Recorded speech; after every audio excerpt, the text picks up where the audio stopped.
Hoy tenemos una invitada muy diferente a la que durante estos días de campaña política hemos estado trayendo aquí a este programa para que le exponga a la comunidad lo que están proponiendo en su aspiración para llegar a una corporación pública.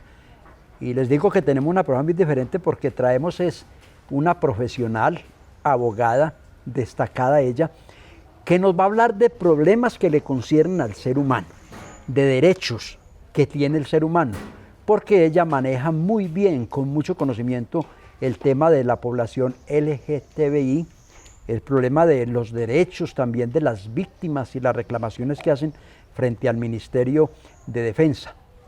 Ella es la asesora jurídica del Ministerio de Defensa y es una abogada, con orgullo lo digo, paisana mía, nacida en Aranzazu, pero se fue muy niña para Bogotá y allí hizo su carrera.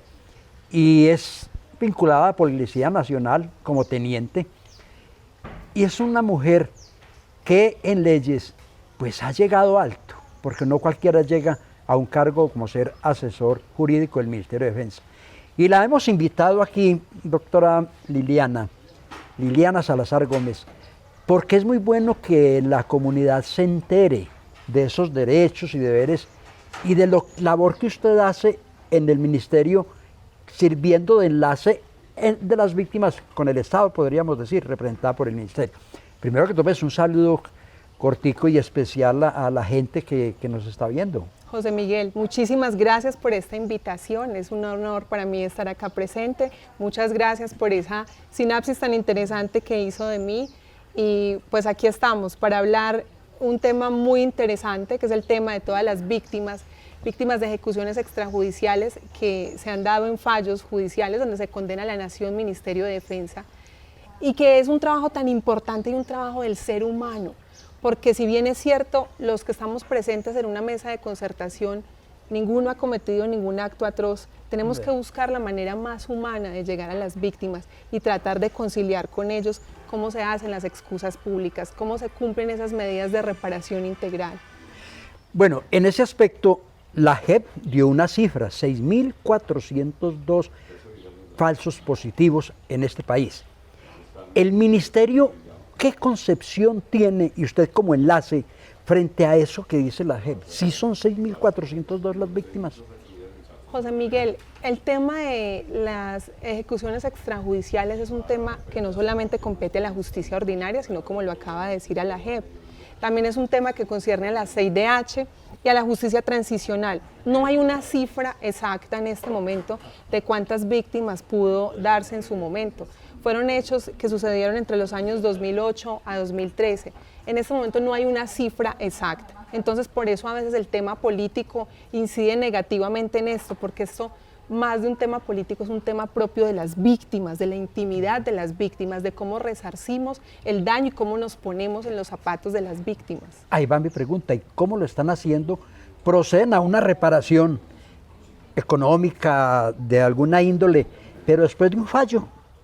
Sí, José Miguel, posterior a un fallo judicial, le ordena al Ministerio de Defensa, Ejército Nacional, que cumpla con ciertas medidas. Una que es el pago pecuniario, que es la indemnización que se conoce, y otra que es la medida de reparación integral. Esa medida consiste en unas excusas públicas que son muy sentidas, a veces en una carta, a veces en la imposición de una placa. ¿Para qué? Para que se haga memoria no solamente a la persona que ha fallecido, que se recuerde en la historia, sino que también repare un poco el dolor de todas esas madres que han quedado.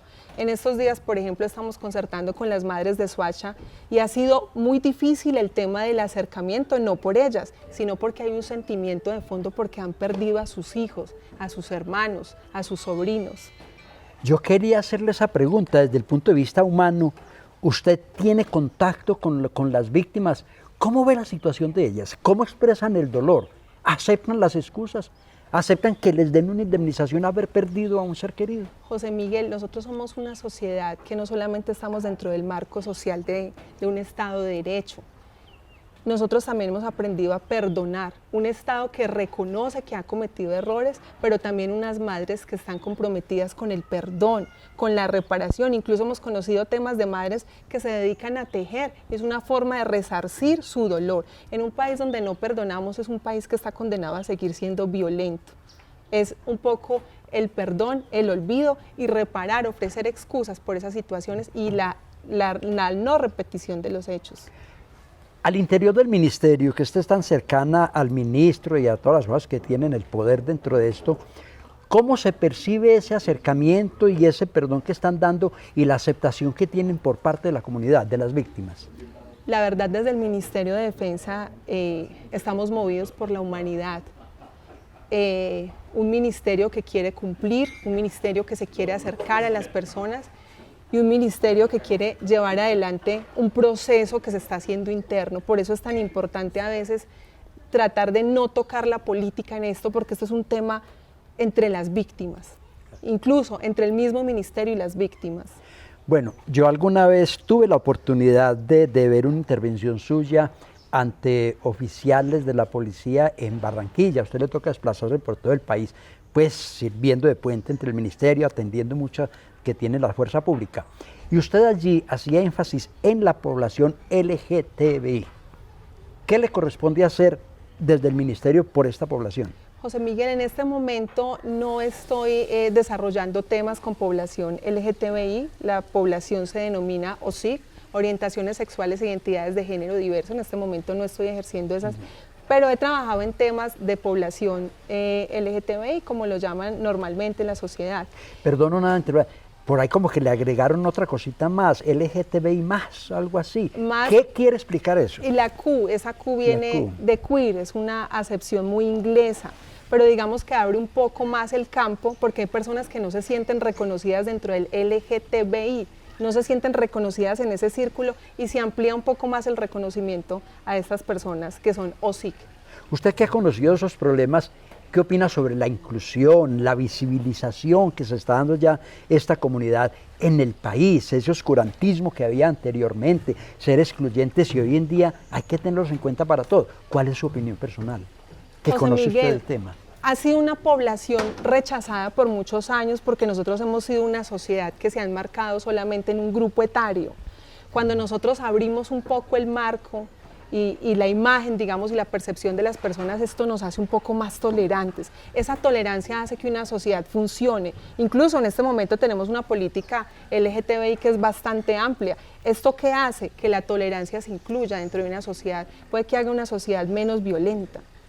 Bueno, la gente se pregunta mucho, hay una diferencia de denominación en el nombre que se le da a un homicidio.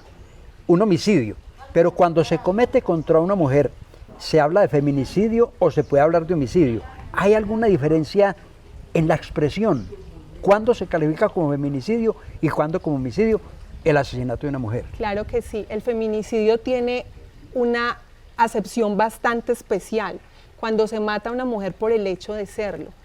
Generalmente este tipo penal, porque así se llama, el tipo penal de feminicidio, aplica cuando el cónyuge o compañero permanente o esposo asesina a su pareja, simplemente por el hecho de serlo. Que digamos que esta reforma que tuvo la ley trata de amparar un poco la situación de vulnerabilidad de la mujer. Entonces por eso la connotación de feminicidio es mucho más grave que un homicidio. Bueno, estos son temas que a la opinión pública desde luego le interesan. Uno es muy bueno estar empapado de por qué suceden las cosas y que se las expliquen con claridad. Esto viene haciendo aquí en esta invitación que le hemos hecho muy especialmente a Eje 21 a la abogada Liliana Salazar Gómez.